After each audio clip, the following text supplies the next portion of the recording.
Hello, everyone. My name is Ned Dennison. I'm the chairperson of the International Marathon Swimming Hall of Fame.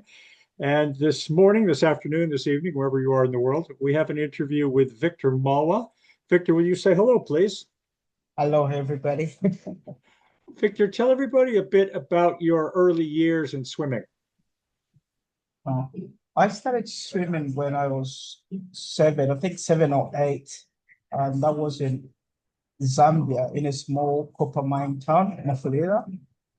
Um, I when I started swimming, I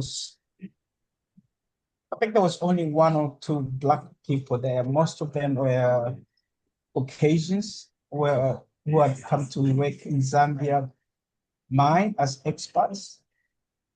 Um, So swimming wasn't for black people. It was mainly for mainly white people.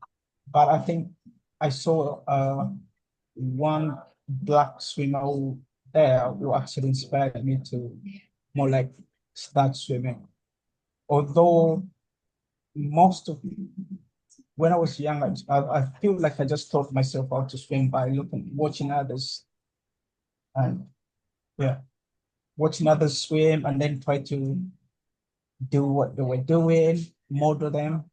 Yeah, there wasn't a proper swimming coach or my parents paying for swimming lessons. No, actually, my mom did not even know that I was going swimming.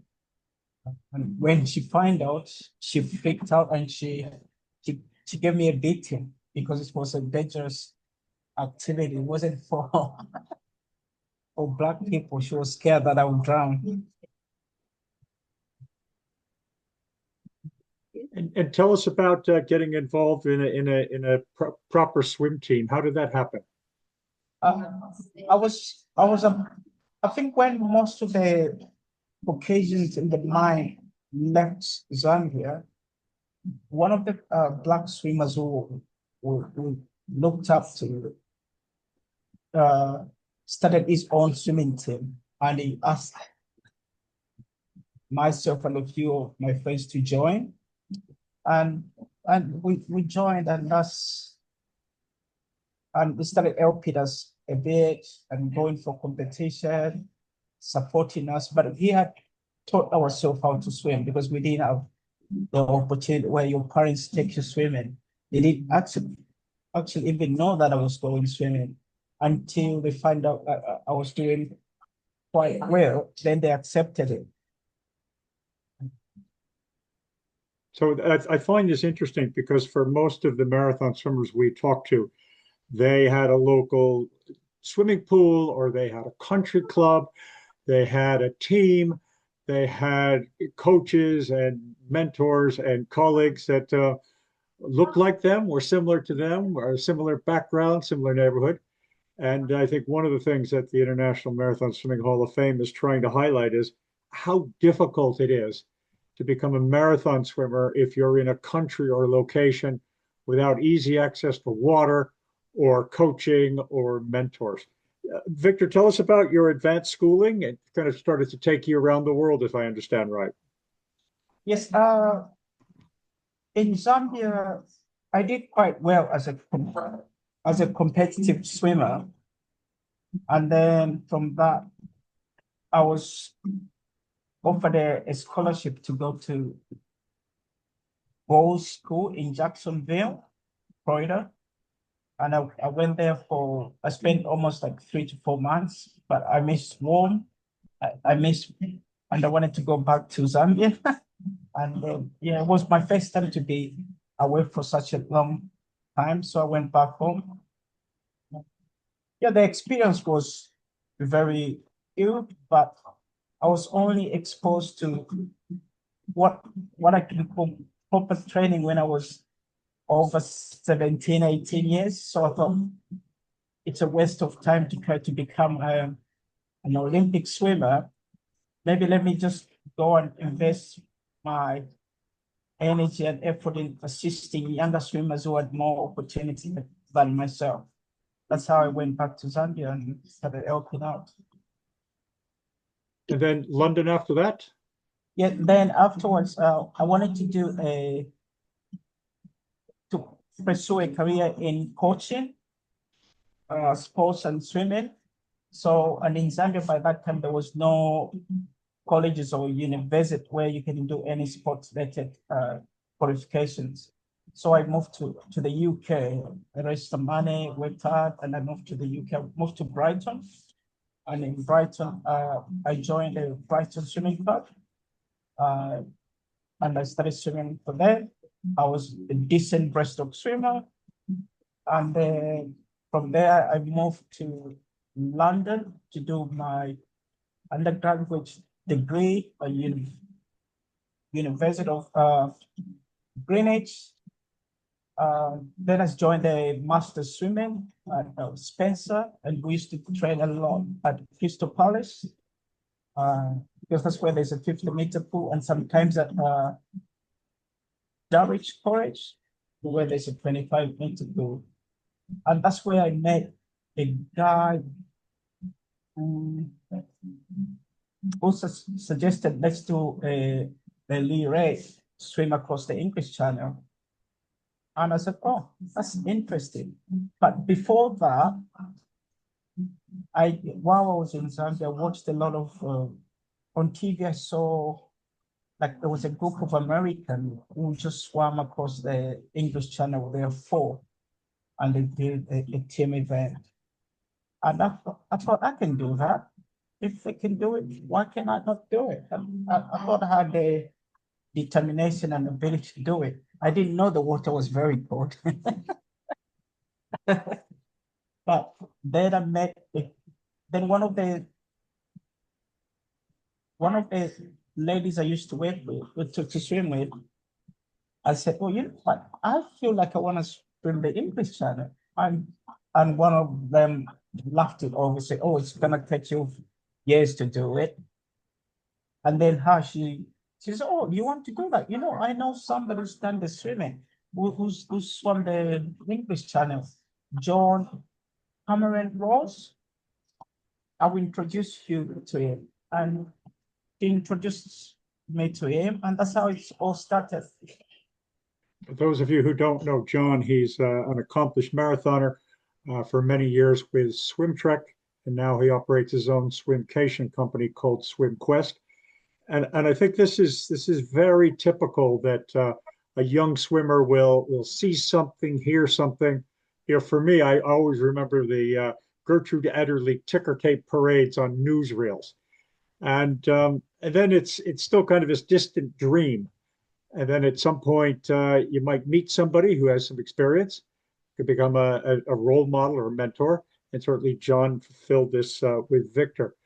Victor, you now get this this dream of the channel. Tell us about how you made your move, what your training was like, where you went to start accomplishing this. I did most of my training at Brockwell Lido in near Brixton in London.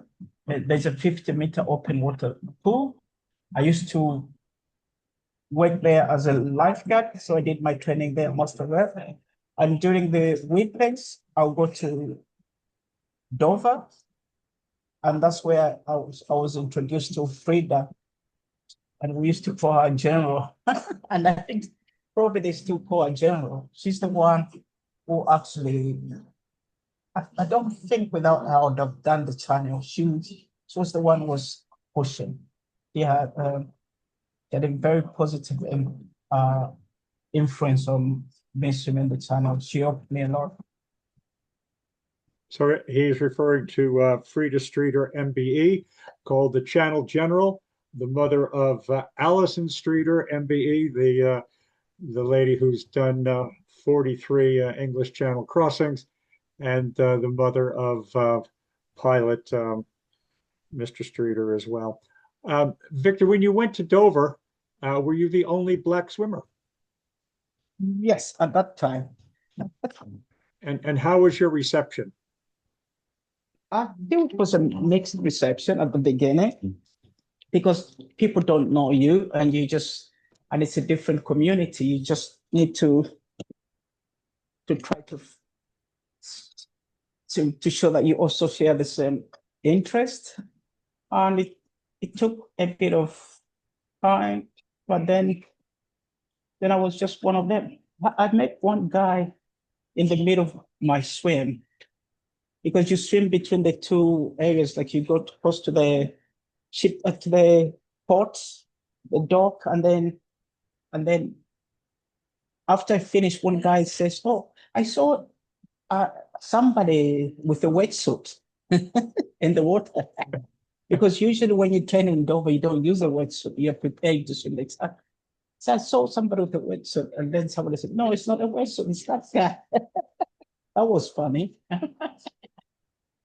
And tell us about building up to the swim. Did you do other marathons? Did you practice relays? What was your training like?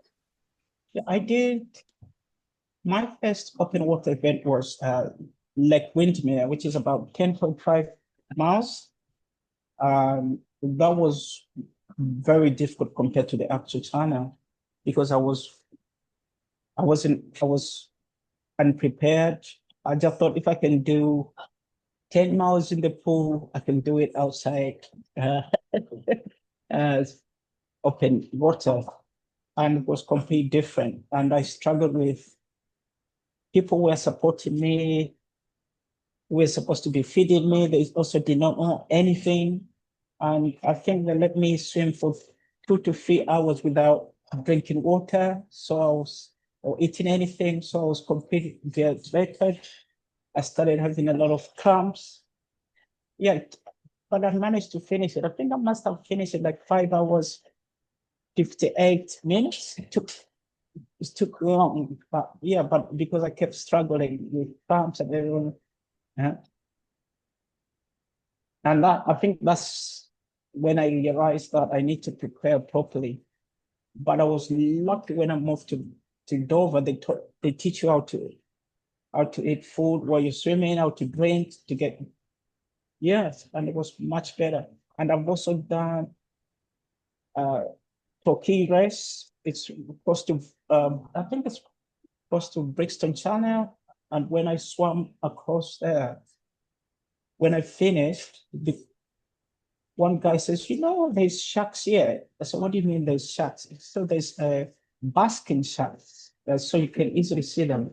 And I was shocked, because if they told me before, how can I know that this is a basking shark? This doesn't go for humans. I would have jumped out, and I would probably refuse to swim. But nobody told me until we finished. And you eventually went on to attempt the solo. What happened to your dream of the relay? Uh, it was, I thought it was good because I was a student there. And for me, it was all to do with the cost. And I thought I would struggle to pay for a team event, and then next year pay for a solo swim. So I thought, why should I waste money doing about 25 to 30% to put in the team event? Maybe let me just save this amount so I can just do a solo. And I focused on the solo swim, because that was my goal, to do a solo swim anyway from the start. And let's talk about the swim itself. Tell us about your pilot. Tell us about what you thought, what you felt, what you saw, if anything. Oh, my pilot was Dave White, and I think I've started at 6 o'clock, I think, early in the morning, between 5:30 or 6 o'clock. And yeah, the actual swim was, I feel was much better. I was more focused. I was in my zone because I did a lot of preparation. Like a few weeks before the actual swim, I swam, I think, 8 hours on Saturday, and I swam another 8 hours on Sunday. And the weather was terrible. It was wet. You couldn't see quite far. The the Coast Guard came and one time asked us to say, you get out of the water, you cannot swim. And Frida said, no, they're swimming the channel. They need to stay in the water to prepare. And I was so upset that we couldn't stop. And but the actual day when I did this channel, it was sunny and it was much better. Yeah. So I enjoyed it. I would have actually done a two-wheel on that day, but So Victor, tell me, are you still afraid of Frida? oh, I think in a way, but I'm excited. I feel like if I see how this too excited, she helped me a lot. She'll push you in. You come out because we used to swim like you swim an hour, then you come out, you just get your drink and you go back in. And the why is this lady? She's always here. She's pushing you, and but I think she's mentally preparing you, and you need that psychological preparation because the channel was not only about physical, actually, it's more of mental aspect. You need to prepare mentally. So this was an interesting year for IMSHOF honoree Dave White. He's an honor pilot in the Hall of Fame. The day after Victor swam, a gentleman named Kevin Murphy swam his 33rd English Channel solo, tying him for the record for the most. He went on to do another one after that. One of my training partners was after him, and then I was Dave White's last swimmer that year. And I remember Dave saying to me, "Look, Ned," he goes, "it's not the most important thing in the world, but the pilots keep track." And I'm on, I have a perfect solo record this year. So be nice, Ned, if you didn't break that record, if you kind of made the swim, and that's kind of bragging rights among the pilots. Victor, you were the first black swimmer from sub-Sahara Africa to complete the channel. You were a trailblazer. What was it like afterwards? You were a superstar, celebrity, your own television show. What happened? I didn't know anything that I would be the first black person to swim it until I finished. Then people started saying, you're the first person to do it. My focus wasn't about that. My focus was I can do it. I wanted to do it. And I didn't, my aim wasn't about beating the records or becoming the first person to do a channel. I mean, in my community, but I just wanted to do it. I thought I could do it. And yeah, it was interesting. In Zambia, there was a lot of talk about me, and up up here, I created a situation where I inspired some people to do more, uh, especially a lot of Zambians actually who did not know much about swimming because up to now, I think swimming in Zambia is one of the sports that is considered as a white sport and not for black people. But seeing me do that, I think most of people say, "Oh, if one of us can do it, everybody can do it." Yeah. Tell us about your swimming career after the channel. What have you been up to recently, and what are you doing now? Now, I'm a swimming coach and I'm also a swimming teacher and I'm a PE teacher. I was teaching and coaching in Singapore. That's where I spent my last 6 to 7 years. I've just come back to UK, uh, and I'll be moving to Austria because my partner is from Austria. But most of my time I've spent teaching and coaching swimming and trying to support. I also want to organize a team from Zambia to swim across the English Channel. Yeah, and we're working on the logistics because to bring people from Zambia, you need visas, you need this and this. Uh, So, for you, Victor, you didn't have a lot of advantages when you started, and it is interesting now. 20 years later, if you're a young Zambian swimmer, you now have a role model, Victor Malwa. You have somebody who's helping you put together a relay team. You have better coaching. You can go online and you can read blogs and read Facebook posts. And I understand as well you're writing a book about your swimming life. Talk to us about that. What the experience has been. What have you learned about yourself in writing the book? It's more to do of overcoming challenges and try to inspire others that they can also achieve it. And my experience swimming the channel, how I prepared, how I got into the actual swim.